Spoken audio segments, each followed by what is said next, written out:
it involves a biblical perspective, biblical consideration of some of the major, monster figures in world mythology and world folklore, such as the vampire, the werewolf, the ghoul, the revenant. Some of the main general categories are the ones that I cover in the courses in that program. And I easily have twice as many students in that program as any of my other programs. This is the Crossfiles Podcast, brilliantly blending enlightenment and engagement. This thought-provoking show explores ancient and modern topics through a biblical lens, offering listeners a fresh perspective on historical mysteries, spiritual encounters, and current events. With a focus on the supernatural, your hosts, Michael and Jeri, bring a unique, insightful viewpoint, encouraging listeners to embrace the spiritual significance behind the veil. Join them on a fascinating journey to broaden your horizons and uncover the supernatural aspects of life. 835. Welcome to the Crossfiles Podcast, and also we're known as the Stranger Clock Podcast, and I'm Jeri. Michael here. And we've got our awesome special guest tonight, Dr. Judd Burton. And just in case you don't know, Dr. Judd has a PhD in history focus in history of religions, early Christianity, and Greco-Roman religions, a dissertation titled Religion, Society, and Sacred Space, a religious history of Banias and Caesarea Philippi, 21 BC to AD 1635, an MA in anthropology and history, and a BA in history. And his areas of focus and interest is history of religions, biblical history, Nephilim, Gregory, demonology, formation of early church, mythology, prehistory, and Roman Near East. And he is the owner and founder of the Institute of Biblical Anthropology with awesome, amazing classes. Welcome, Dr. Judd. And it's been too long since we've chatted the last time, sometime in 2022. Yes, thank you for having me. I'm glad to be here. We're honored. Yes, and I'm really glad to talk to you again, Judd, and big blessings to you and all the things that you're facing, coming from a spiritual warfare type background here in ministry with Derek Prince Ministries and background, just seeing a lot of pressure put on the fringe Christian movement, and you yourself being one of the few that actually has the PhD and makes everybody else look a little bit less crazy in this field.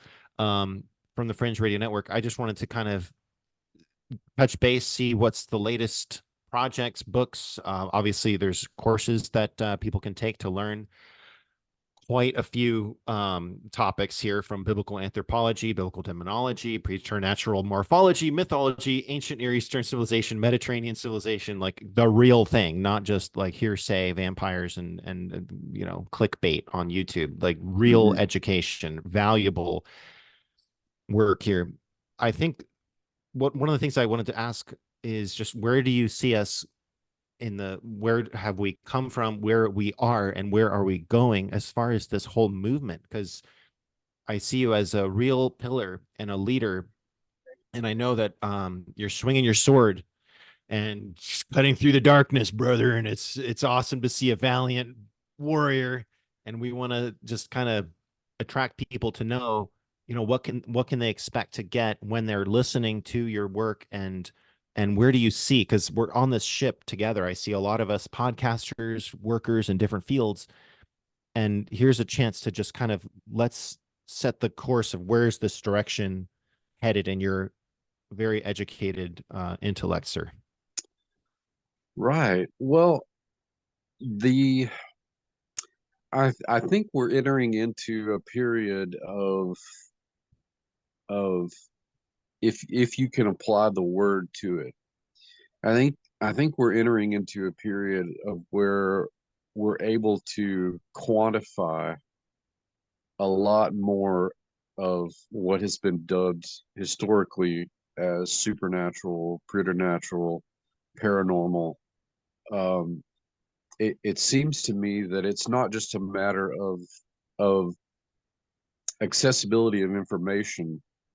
In other words, let's say in 1800, if somebody saw a UAP or UFO, the dissemination of that sighting would be comparatively slow to what it would be today. I mean, people get a sighting and almost immediately it's up on the internet somewhere, whether it's a hoax or whether it's a legitimate thing.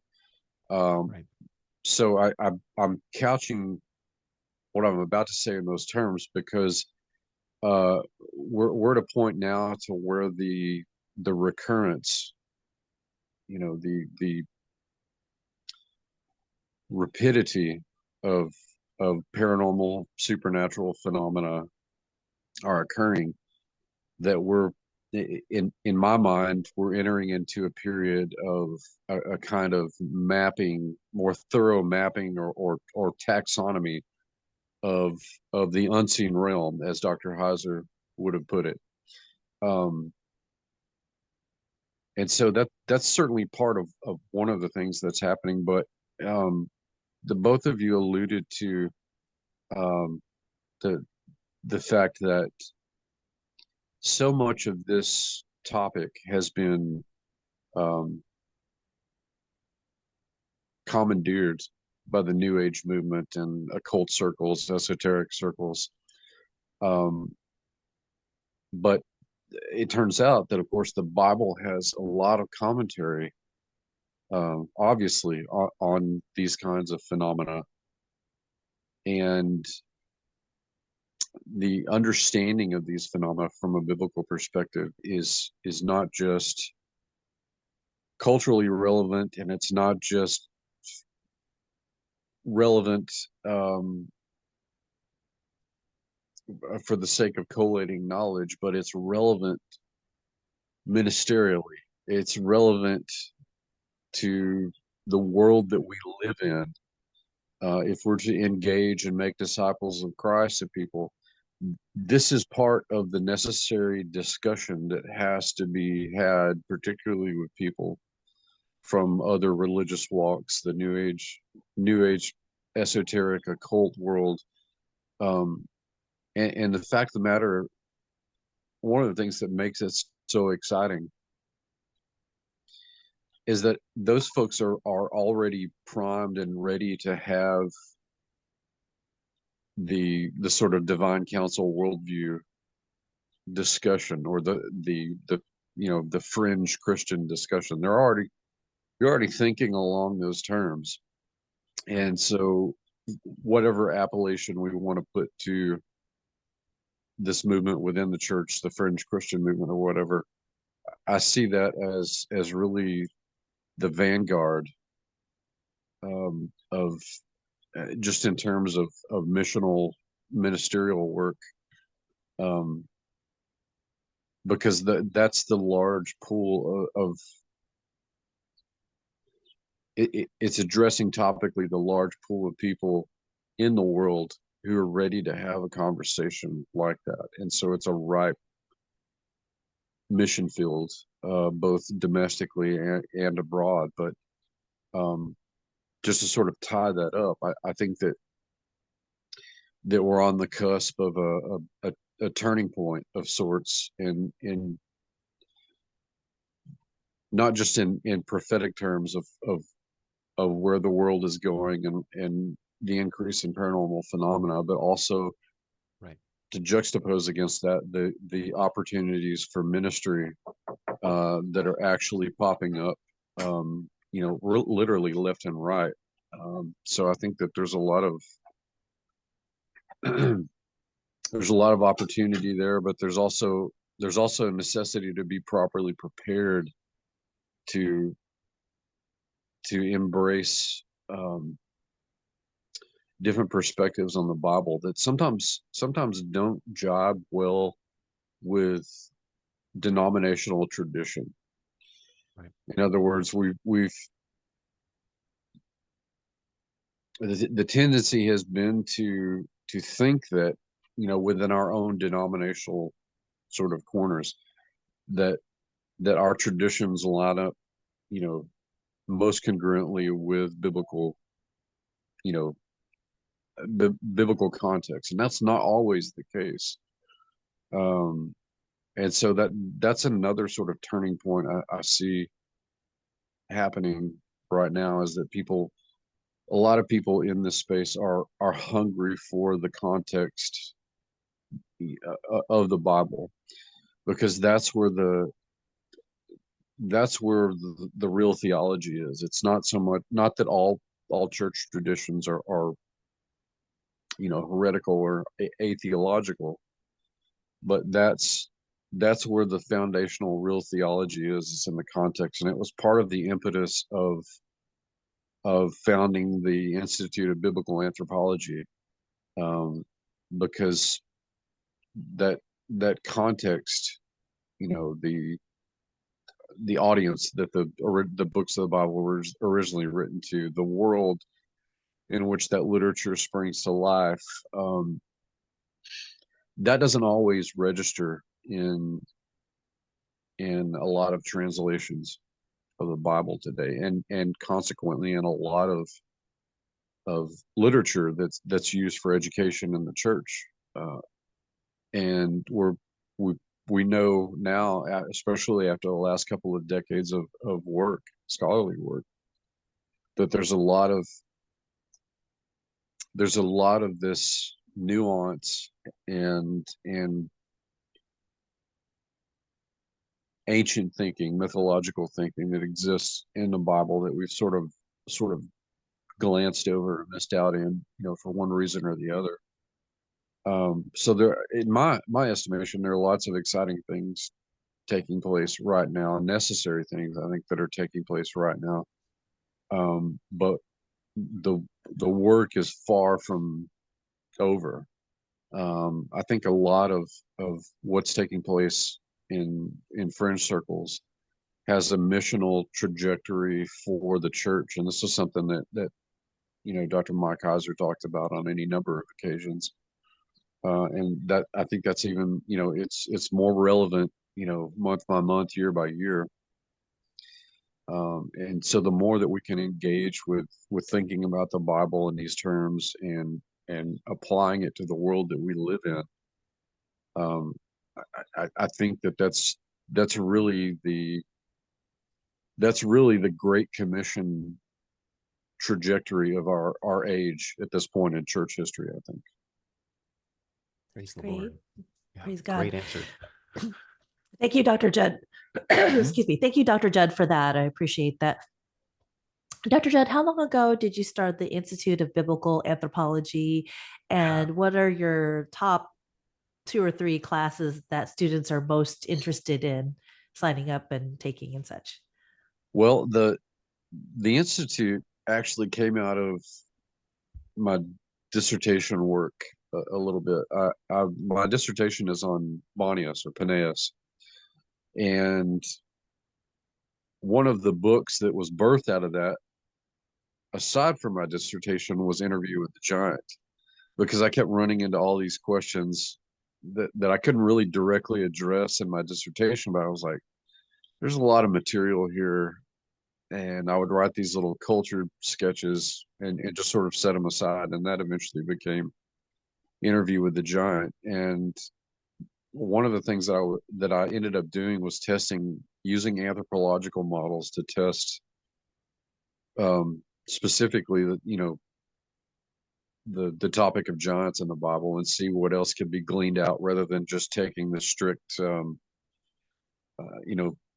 superficial read of the text, or the historical or philological, whatever. I had not really seen anthropological models used in that manner, and so that's sort of how that book came about. And I felt led at the time to develop some sort of framework for that, some sort of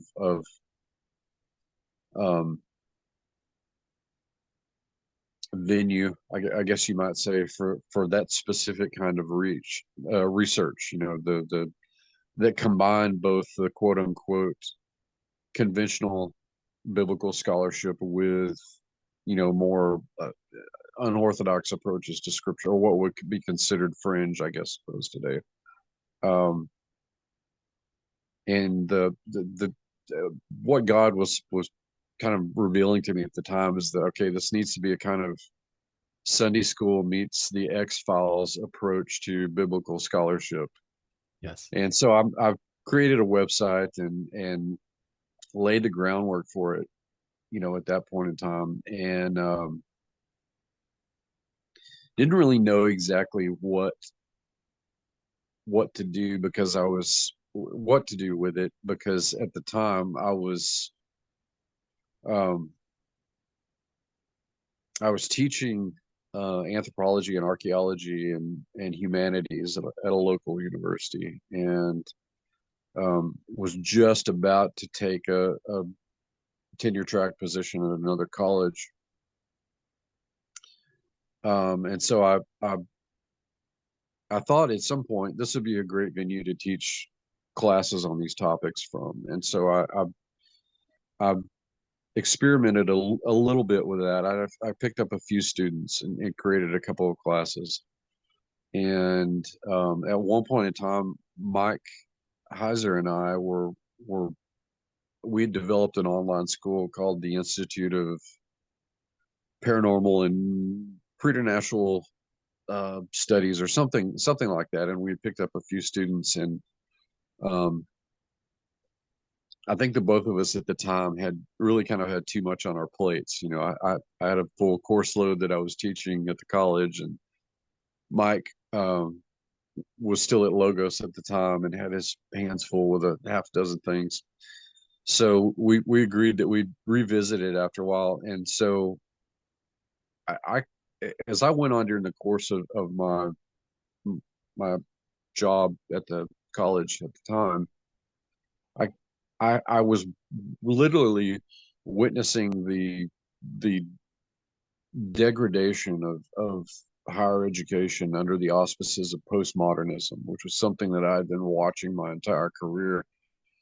It was very disheartening because it was something that I had cherished, you know, at one point in time, and it's really all that I had ever wanted to be was a history professor. Um, but the philosophical and ethical framework that so much of higher education had fallen against were just becoming more and more counter to my own beliefs and own compulsions as a Christian, as a believer. And so God began to lay on my heart that I needed to preserve the rigor of scholarship and in academic pursuit, but it would be in a different venue. And so I revisited the institute and felt more and more led to make that my primary focus, that my research and teaching energies needed to be focused more on this. And so in 2020, that became my full-time pursuit. My research and writing and teaching, via conferences and podcasts and appearances and YouTube and things like that, became my primary mode of teaching and research. And in terms of the coursework that I offer, um, without a doubt, the most popular program that I have right now is the Preternatural Morphology program. This is what Derek Gilbert has affectionately dubbed my Monsters 101 course. And That's great. it involves a biblical perspective, biblical consideration of some of the major monster figures in world mythology and world folklore, such as the vampire, the werewolf, the ghoul, the revenant. Some of the main general categories are the ones that I cover in the courses in that program. And um, it I easily have twice as many students in that program as any of my other programs. And I think in large part it's because of how it's related to how we started the program today. It's because people are having more experiences with these preternatural entities. And preternatural means that there is both a physical and a supernatural or spiritual component to these things. And that's very much in line with, the Genesis 6 model. Clearly the Watchers were able as spirit, were able to manipulate matter in some way, shape, or form, and that legacy has continued, throughout these demonic manifestations throughout the course of history. And so, yeah, definitely the preternatural morphology class is a hot topic, and I because it's a relevant topic. It's when you consider how much of not just how much of Jesus's ministry was devoted to spiritual warfare and demonic deliverance and things like that, but how much the Bible itself, from cover to cover, really speaks about the existence of these, in some cases with great specificity, about the existence of these kinds of entities and their manifestations. Yes. Secondly, probably the next most popular course program is the flagship program, Biblical Anthropology, because it covers such a swath of things. It's again, it's an anthropological, historical look at the biblical world, and there are classes that cover sort of the conventional history and geography and culture of the biblical world.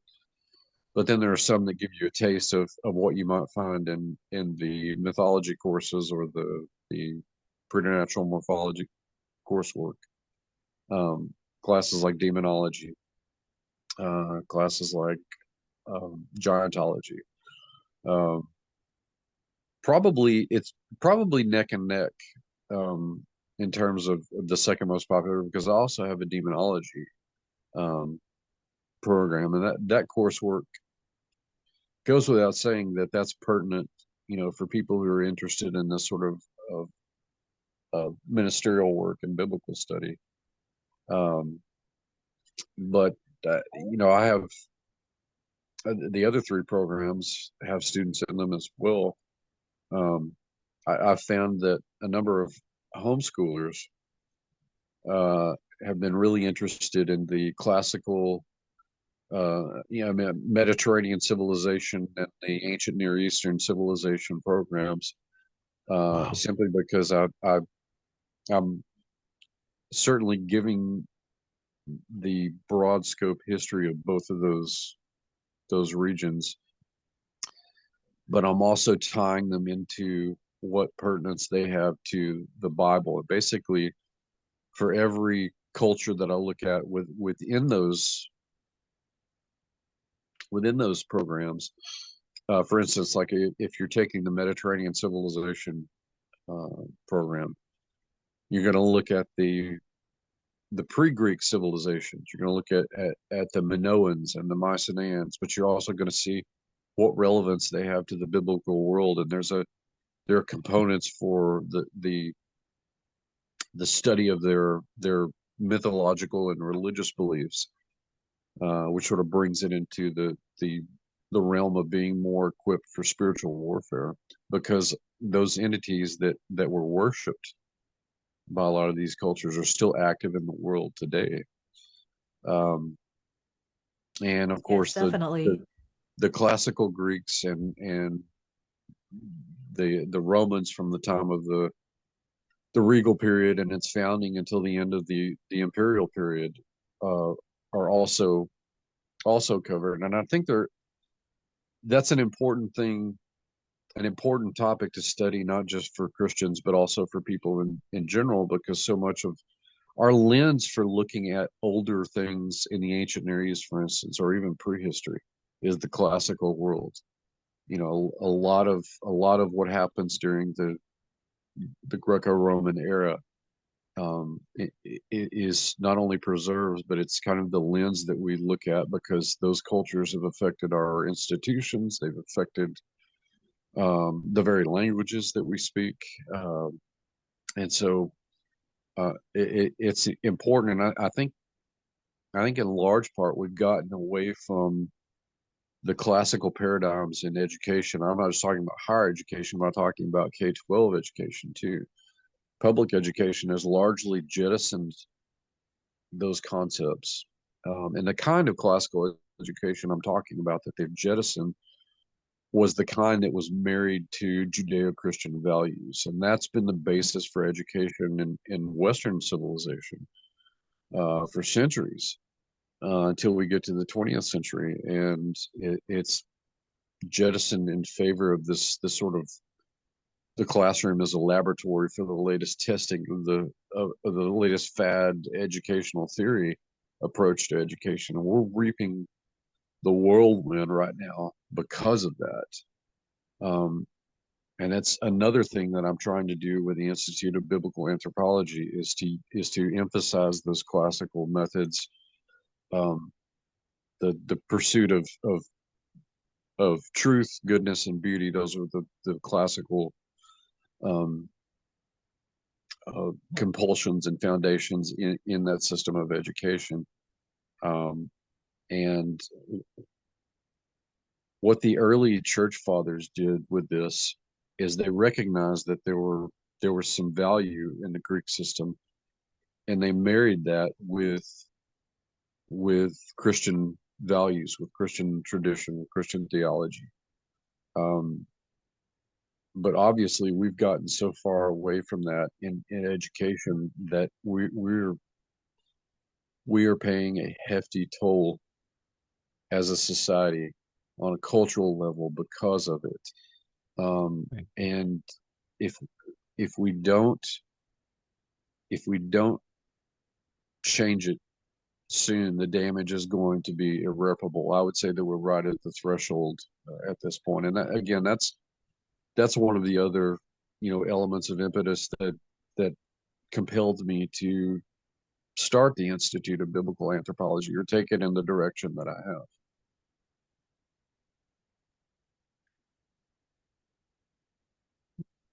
There's so much to comment on what you were laying out here for us, Doctor, but I would like to just say, as a homeschooler and someone that I thought I was going to go and, study with the guy that had the G.K. Chesterton Award in 2002, and then God promptly sent me into the mission field and just came back after 20 years in Asia. And I can just say, from boots on the ground experience, from Nepal to Thailand to Taiwan, to that, all the research that you're putting forth, we're all kind of marrying in together here with these different projects. The intelligence that you're doing, which I thought I wanted to do, God was like, nope, going out there, you're more like zany, wacky, charismatic, whatever for me. But you're doing the dream that I hoped that I would do. Such great, eloquent English here. That I hope to homeschool my kids to come and to learn from you. So even though I'm not sitting down reading all the books that are coming through here, this is literally, in my mind, it is a monastery of wisdom, as we're seeing society, especially Western Judeo-Christian society, just melt down everywhere. I mean, where do you even go? What do you teach your kids? Here we have libraries and living, breathing schools. Dr. Judd is birthing new Michael Heisers, guys that are going to go and start their own teaching fields and research and archaeology. And I mean, you're also a boots on the ground researcher. You go out there and you do stuff, and now you're bringing this together. Mind is blown. I'm just so thankful for you and your wisdom and foresight. And I also hope that you'll get some rest. Don't take on too much more than, let them young whippersnapper boys take some of the grindstone work, because we need you, brother. We need your voice. You're extremely prolific online, willing to do interviews, obviously, such as this one. In the brief time that we have, I guess, as we see the whole alien, let's talk aliens for a second, if it's okay. Sure. Just as we're seeing this now come out, really seriously this time, guys. Not just like the Vatican is talking about it in a very practical way. Spiritual warfare speaking, how do we deal with the reality of these preternatural beings according to the I mean, boil it down for the lay person here. Mm-hmm. Do we invite an alien over for dinner? Yes, no, maybe. What do we do with all this? Yeah, I would not recommend that. That's good. Yeah, the Okay.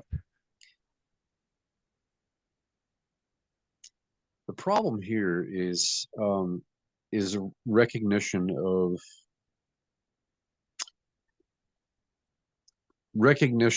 what relevance and how something like a UFO fits into our paradigm as Christians in this day and age. That's a real challenge. I understand that. I get that, because we're so even in church circles, we've been materialized and naturalized, by those various philosophies, since the 19th century, and really even going back to the Enlightenment period, in the 18th century, when there's this transition from, um, you know, religion as the authority, or supernaturalism as the authority, and now empiricism, and what can be proven by just strict observation becomes the prevailing paradigm. We live with a legacy of those philosophies, and they've not always been productive or beneficial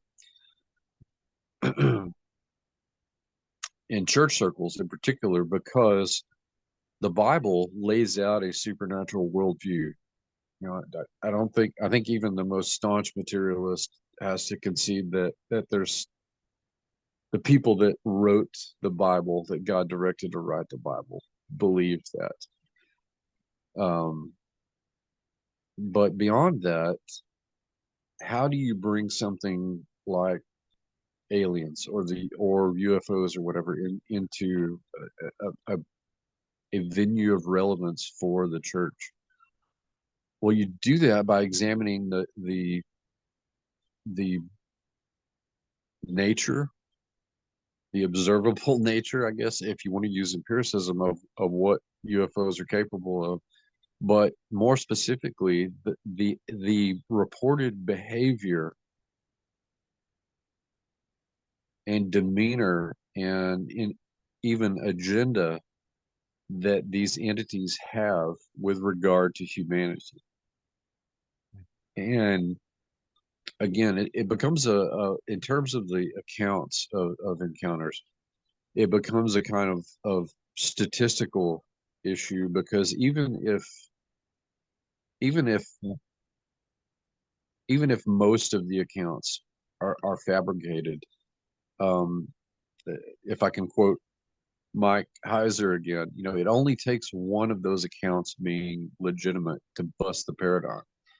Right. Now, I like he believed that, and others in the circle, other researchers believe that there are inordinately more that are represent real encounters, just as there are reports throughout the ages of encounters with things like vampires and werewolves and all matter of preternatural entities.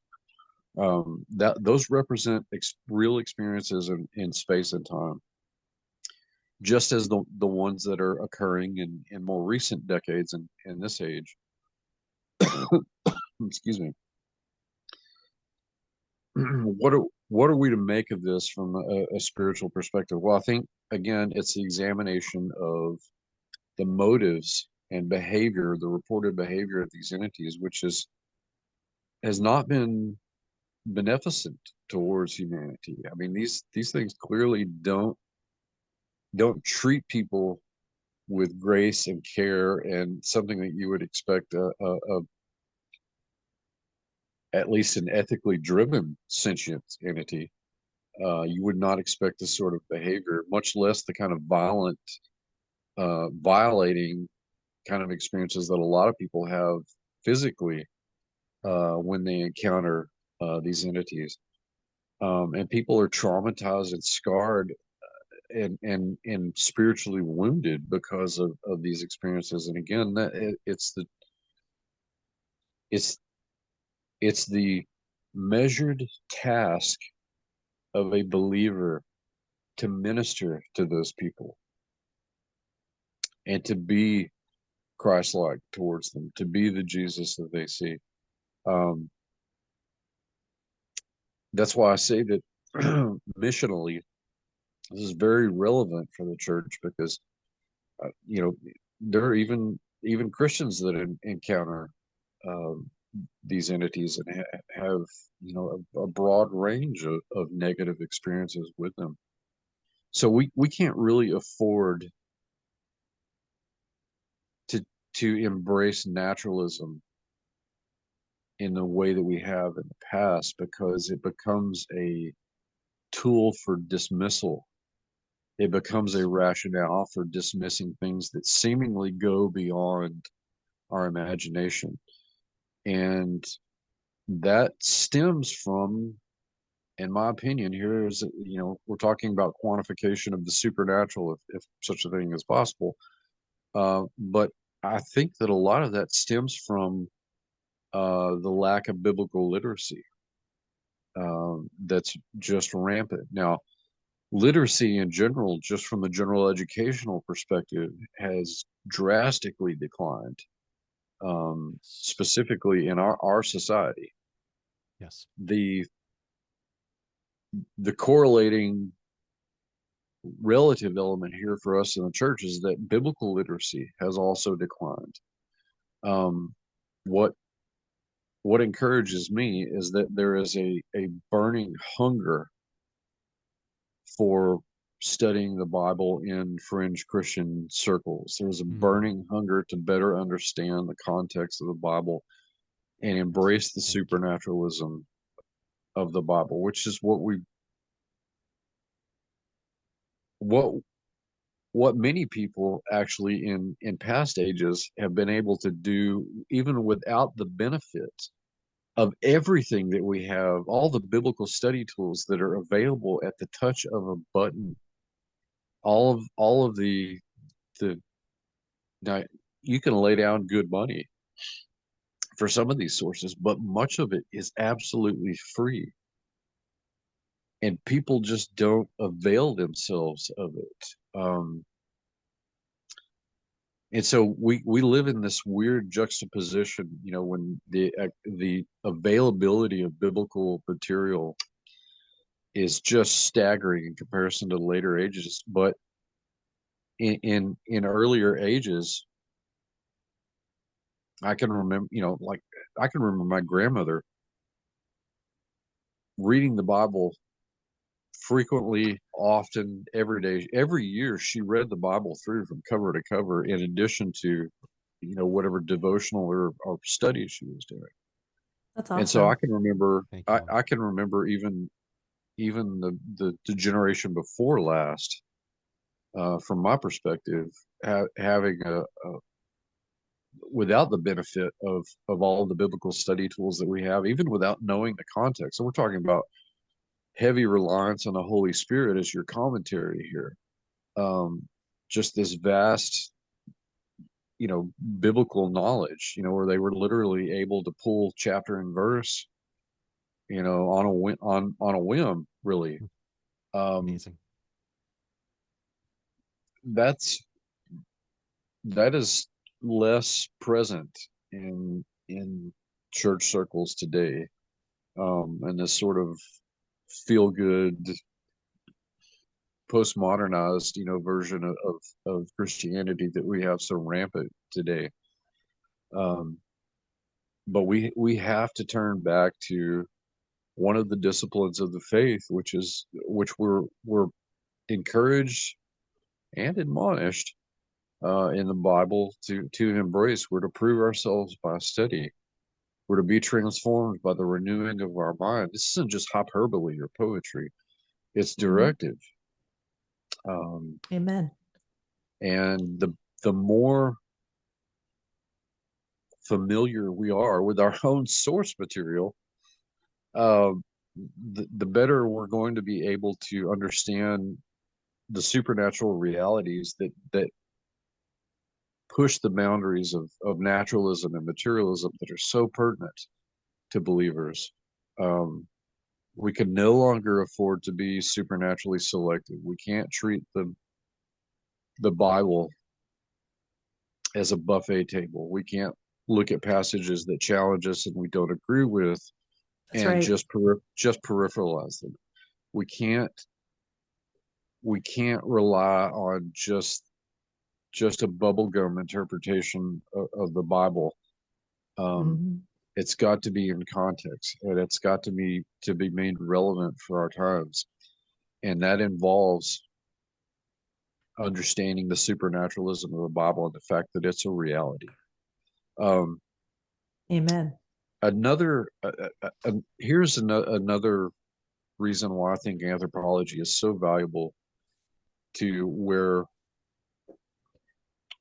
the fringe community is taking biblical studies, or where our attention is going. We live in a day and age when our technology is sort of pushing the bounds of not sort of, but it is pushing the bounds of imagination. Yes. And I always go back to Mhm. the work that anthropologists in the early and mid 20th century were doing. You know, they were going out and studying peoples that still had a kind of mythological mindset. You know, people that were basically non-literate, but they were and they were also kind of living a Stone Age kind of existence. And so they viewed knowledge categories in vastly different ways than modern, industrialized society was. And I always thought that the work of Branislaw Malinowski, who studied the Trobriand Islanders in the South Pacific, was really interesting. He wrote a number of books. One of them was Science, Magic, and Religion, I think was the title. But this sentiment began to be echoed by other anthropologists and the work that they were doing in the field, is that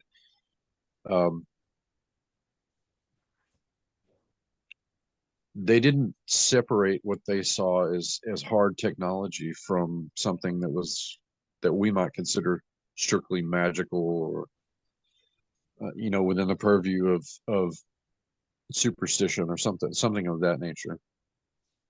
And I think even authors like Arthur C. Clarke, touched on stuff like this in books like Childhood's End, where he said that,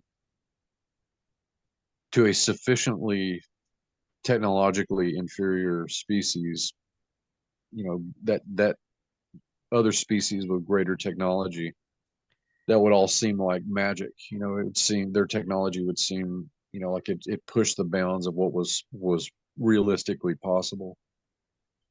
Well, with advances that we're making today in things like genetics and quantum physics, that sharp line that our naturalistic paradigms make us draw between the supernatural and the physical, kind of blurring a little bit, because when you consider something like a quantum computer that literally dumps its questions into another dimension to retrieve the Right. answer, Mhm. this, where does technology begin and quote unquote magic or supernaturalism begin in an equation like that? I don't know that there's a distinction at that point. Mhm. Mhm. Likewise, in the fields of genetics, just down the road from me, where I'm about to move, actually, in Dallas, there's a company called Colossal Biosciences, and they're about to create a Wow. herd of mammoths to reintroduce into Siberia. Oh my gosh. And Wow. they're also taking orders for what they have, what I believe, euphemistically dubbed, um, how do they word it? Custom biologics, I think, is the word that they also want, amongst other things, they also plan to do this with hominids like Neanderthal. Um, Oh my goodness. Wow. so Interesting. we're at a point now to where, you know, what anthropologists have traditionally observed in the history of that discipline. And even what's historians and philologists and any number of scholars who have applied anthropology to the ancient world are looking at now, that sharp dividing line between magic and science is really kind of artificial. And to a degree, ancient peoples and prehistoric peoples understood that. They certainly wouldn't have made those distinctive categories like we would. And so that's another reason why I think the application of these anthropological models to topics of relevance to the church are important in this day and age, because we're entering into a period where people are I believe are literally not, because they've been so conditioned by postmodernism and naturalism, it's going to be very difficult for them on a spiritual, much less psychological level, to accept what their eyes are actually showing them, to accept the high strangeness, which we're now just seeing the twitching of the veil, to put it in that context. Wow. And what is the salve?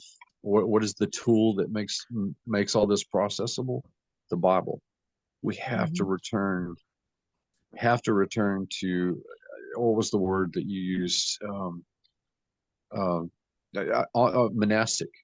We have to almost return to a kind of monastic zeal for Scripture, into which we're consumed and absorbed in studying the Word, because it's the Word. It's God's message to us, and it contains the nuance and the context that we need to make sense of what's going on in the world today.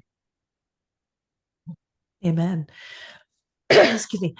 Dr. Judd, you touched on some things that I was boiling in my mind about. Okay, what can I ask Dr. Judd next? And I was thinking about different shows and movies that had actual accurate depiction or portrayal of these different entities and creatures. You mentioned Childhood's End, and I thought, segue, great.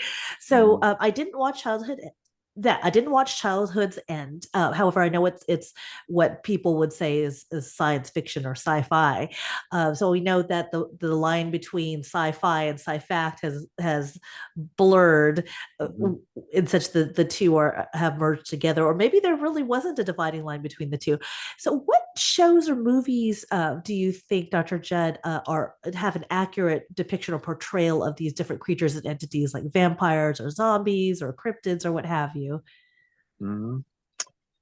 Well, there's certainly those out there. I think that the Netflix series Midnight Mass is really one of the most accurate depictions of vampirism, and how easily people can be fooled by the demonic, because it can even masquerade around in the church as something holy. Midnight Mass. Yeah. Okay, I haven't seen that. It's a eight-part miniseries. Wow. And Interesting. it's lots of interesting divine counsel stuff. Now, another movie that I had seen shortly after it came out, but I recently rewatched it.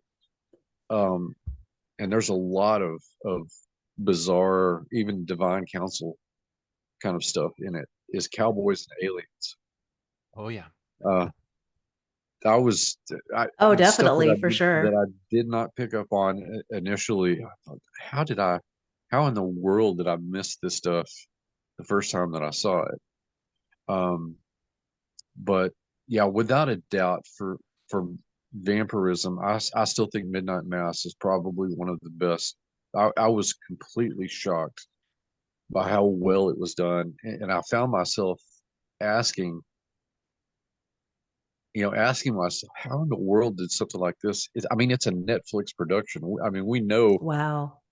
we know what kind of conditioning, and programming is Right. embedded in a lot of Netflix productions, um, a lot of productions in general today. But I was just shocked and amazed at how well it was Wow. done. There had to be somebody, whether they were a Christian or a believer or not, had to be familiar with this material to make those connections with the vampire story. Wow. Interesting. Yeah. Fascinating. Michael? Yeah, just I know with the interest of your precious time, dear brother, just to kind of for the people that may have been listening to since the Dr. Future days, since Michael Heiser was on, Dr. Michael Heiser was on Yeah. Coast to Coast. I just Uh-huh. recently listened and reposted that. Sure. And then to see you carrying on this torch, and I've been a big fan of a number of different collaborations that you've done. And I recommend anybody with kids, think about your sons, daughters, like don't send them to university. It's possible. Get some training on Dr. Judd's institute here. Get some That's real right. knowledge here, because we are going into a time of the monasteries. We already are in that, I think. People just don't realize that yet. Yeah. Homesteading, I'm learning how Mhm. to make sourdough bread and herd goats and all kinds of stuff, making homemade kimchi, because Right. Well, food in and America is garbage. all of It's this is not necessarily a bad thing. I mean, I grew up, okay. around gardening and farmsteads and things like that. So all of it, Oh, I mean, it's not necessarily a bad thing. I think it's a necessary thing too, because if I can make an allusion to another science fiction work that's actually been poorly adapted recently, in my estimation, but Frank Herbert's Dune. The backstory to Dune is basically that, which is also very relevant. The backstory is that humanity created artificial intelligence, and basically AI and the robots took over, and humanity had to revolt against artificial intelligence. And this is, of course, thousands of years before the Dune story itself. But it was, I mean, it was a capital crime in the Dune universe to create artificial intelligence. Um, and basically, what happens in the wake of this revolt is, humans realized that they had handed over so much of their thinking and tasks, that they had degraded to such a level that they had to develop schools to retrain, um, humans, to retrain the human mind, to retrain the human body. Um, and basically, the overarching goal of all of these schools was to emphasize human development. It's kind of reminiscent of in Christian circles, when we hear the words humanism, it's gotten kind of a bad rap, but there was actually a Christian humanism that came out of the Renaissance. It was very, very valuable in terms of biblical scholarship. Um, but there's a kind of humanism implicit in these schools and in Frank Herbert's backstory, that human potential and human achievement, um, you know, in other words, for instance, there's a school called the Mentats that develops out of all of this, and humans are trained to basically do mathematical operations that computers had done at one point in time. And so that's an extreme example, but the analog, I think, is very pertinent to kind of the direction that a lot of education and self-sufficiency and that sort of thing, that a lot of us are trying to do, to bring things back to a kind of equilibrium. it's funny you Because mentioned the word analog, and hold that thought. Just there's a yeah. return to analog computing Hmm. that's quietly being spoken about right now, which Well, I think would be excellent. I agree. I mean, my dad's a machinist, and Um, I hear about all the problems that the machining industry, the industrial industry has with so-called engineers. I've heard his woes, for over 10 years now about, engineers that couldn't do the math necessary to, by the time the blueprints got to him, he's like, well, you can't physically make this part because you've not designed it properly. You've not, I mean, and you wouldn't expect that from people that are claiming to be engineers, and yet that's happening, in our day and time. And I realize that's just one field, but um, one of the things I think we're going to have to do in the coming years is to, within, of course, within the biblical paradigm, within the scope of the Bible, within our beliefs, is to set ourselves back towards, what human potential. We need to put those high bars back in place that would, that once guided our society. And those high bars were all based in this Judeo-Christian ethic that we had embraced for centuries. And so I think a return to that in these sort of parallel economies and parallel education that are emerging now, I think that's going to be very important.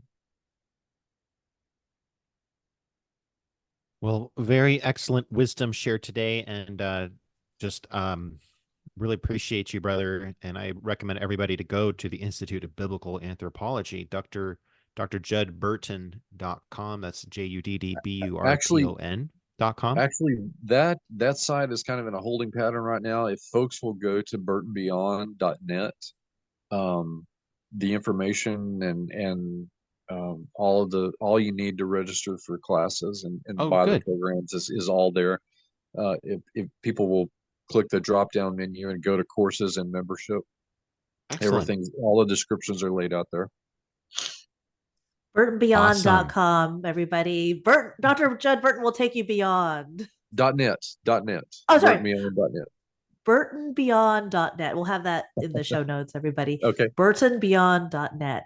And I saw that there is a membership, and I was thinking about signing up, even though I might not be able to sign up even though I might not be able to start a class right away, but I was thinking about the monthly membership. So is it $29.95 or $30 a month? 27 is the monthly. Okay. $27 a month.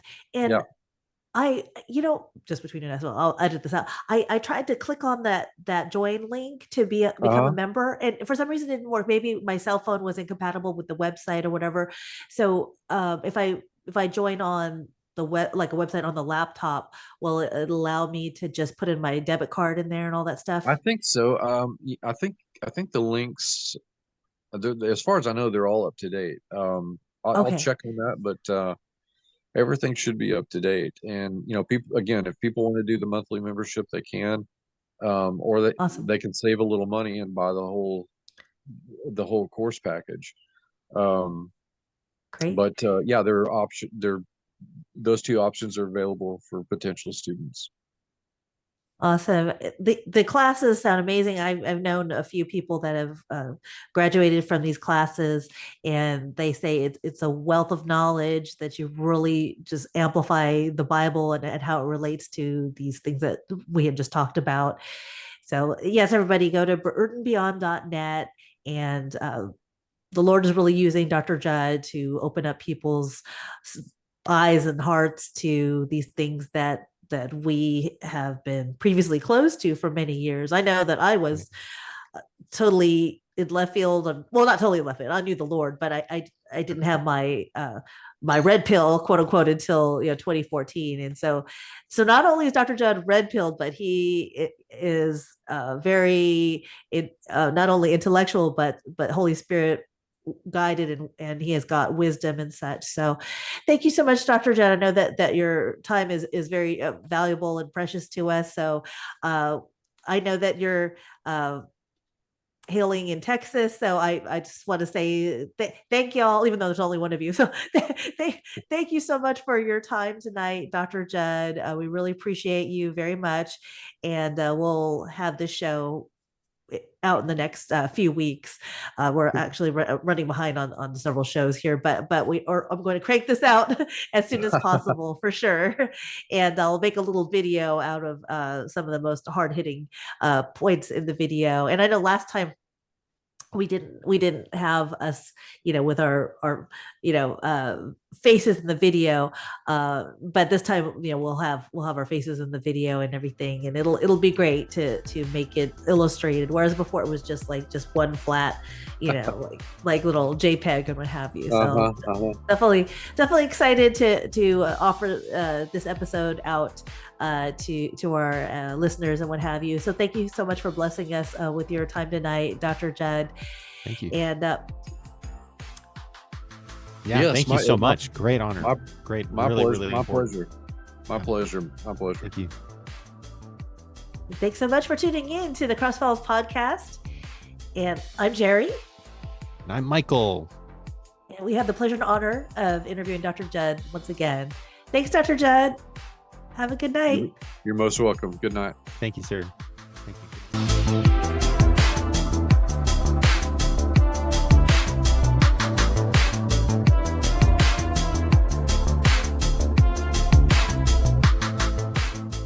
Each voice has so much, from the Michael Heisers to and I dream of this. Like, I'm just seeing each one of us, and especially you guys that are actually educated and bring some PhDs to the table here too, and very good writing, is essential and are going to change the whole world. So I guess on that front, I mean, it's kind of a broad segue into that, but just sort of the vision from like the past, the present, and the future in the different projects that you're involved with, and sure, really where you feel the Lord is moving the whole movement, because it is a movement. The fringe Christian movement, I really see as something completely unique, and taking back stuff that the New Agers have kind of captured and tried to claim, like the UFO phenomena, and really good research into history, project paperclip, you name it, sure, before the CIA turns everybody into a bunch of flat earthers or something.